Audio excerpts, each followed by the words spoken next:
নমস্কাৰ বন্ধুসকল, good morning. Success মন্ত্ৰ।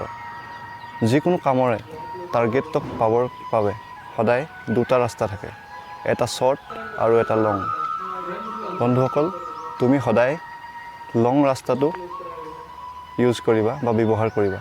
শ্বৰ্টকাটটো কেতিয়াও ব্যৱহাৰ নকৰিবা, কাৰণ লং ৰাস্তাৰ পৰা যিটো ছাকচেছ পাবা সেই ছাকচেছ সদায় দীৰ্ঘজীৱী, কিন্তু শ্বৰ্টকাটেৰে তুমি যিটো ছাকচেছ পাবা সেইটো খন্তেকীয়া।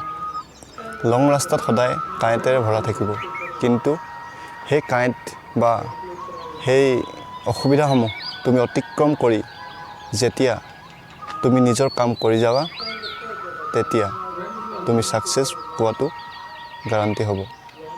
কিন্তু শ্বৰ্টকাটৰ যিটো ছাকচেছ সেইটো সদায় কম সময়ৰ বাবে। ধন্যবাদ বন্ধুসকল।